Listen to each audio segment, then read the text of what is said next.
Good evening, everybody. Dr. Patmos here. It is April the 29th, and I've been thinking a lot about how this country is getting so wrecked and why we are being torn apart. And how is it that so many people, 25, 30% of the American public, actually thinks that Donald Trump is a good president? How could things have gotten this way? And I keep coming back to the idea that the media has a lot to do with this. It all depends upon where you get your news from. It occurs to me that people fall out on the spectrum of this political spectrum based upon where they get their news. So I did a little bit of research on that, and it's all in the text below, and I hope you'll find it interesting. I'm 74 years old. I remember it was so much easier back, in the 1950s and 60s. You just turned on the TV. Walter Cronkite came on and he told you the truth. He told you in a half an hour to an hour what is going on in the country and the world. It was honest, it was fair, it was unbiased, it was dependable, it was high integrity, it was accurate information. That was a wonderful time. I mean, really, for those of you who weren't alive back then, I don't think you could imagine it that you could turn on the TV and you would get this trusted older man telling you what was happening, and you could believe that it was accurate and it was true. And we still had differences of opinion, but it was not like this hyper partisan, violent rhetoric, being ripped apart at the seams kind of situation that we have now. So I was really thinking about this a lot. And then the other day had to get my car worked on, and I'm sitting in the auto mechanic's waiting room, and I forgot my phone. I couldn't fub on my phone, so had no choice but to sit there and watch the news.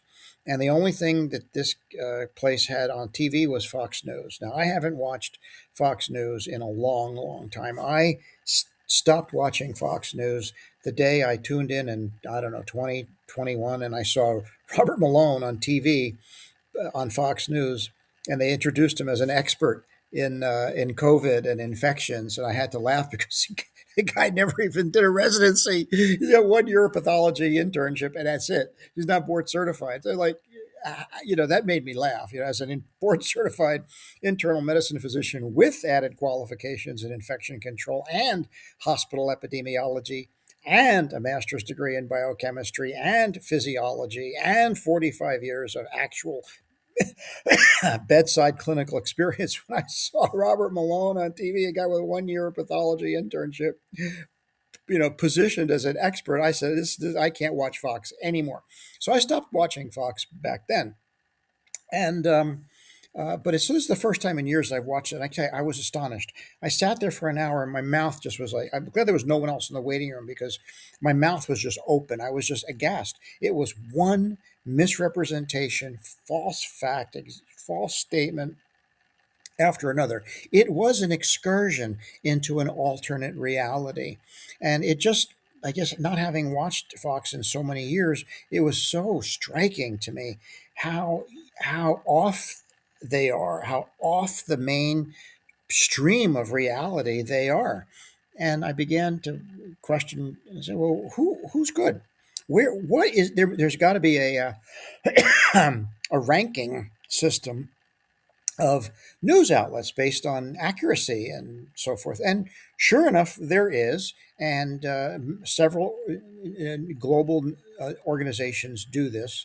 The most famous one, of course, is the Pew Research Organization. They do very high quality research on a lot of topics, including media research. And I posted a link below to a really fantastic article from Pew Research about what is news? What do we even call it? It's so complicated now what we even think of news. Some people think of Facebook as news. Some people think of Twitter or X as news. Some people think that Fox is news. It's just incredible what people think news is and which source they choose to watch and believe drives their perspective, or maybe their perspective drives which source they choose to watch. In any case, it has become very clear that The medium is the message, and it's what medium you're watching that defines very much of how you look at the world. The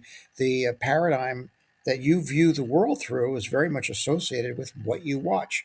So I asked the question, what's the most accurate? It turns out that Pew Research and others have done well done objective studies using a clear objective methodology to measure accuracy.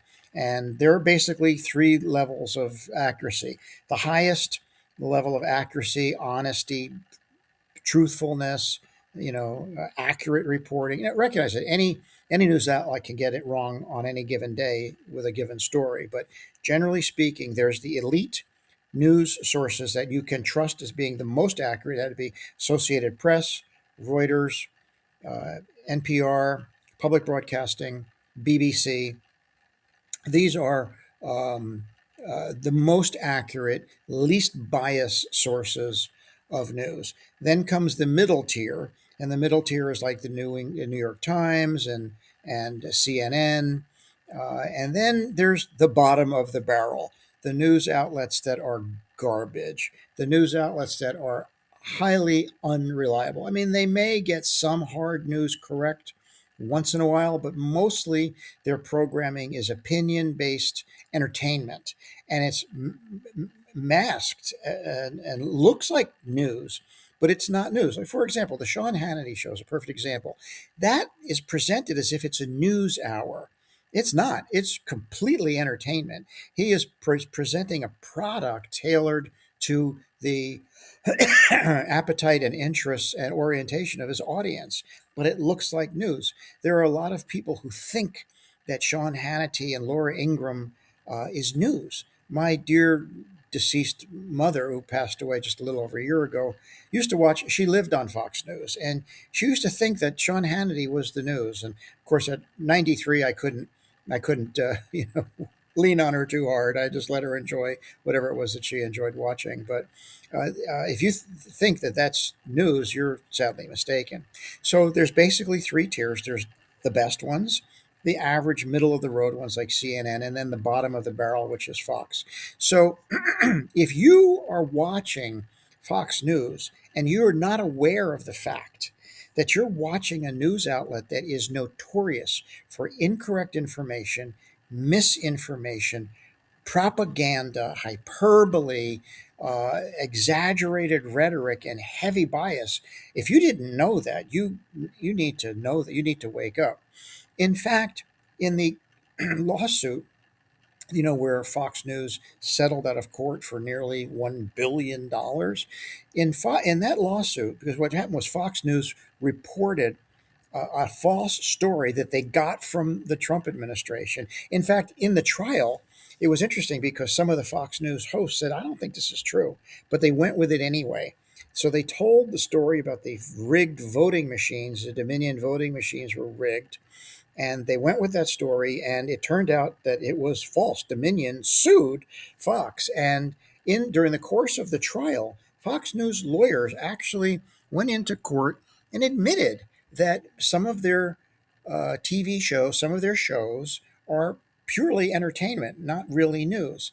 That their hosts, and they're referring to Hannity and Laura Ingraham, engage in hyperbole, extreme rhetoric, and um, just distortion for entertainment value. That and the lawyers for Fox even said no reasonable person could or should assume that that programming is news. Let me say that again. The lawyers for Fox News went into court and said that no reasonable person can assume that what they are putting out is actually news. Now, if you're watching Fox and you think you're watching news, ask yourself this question.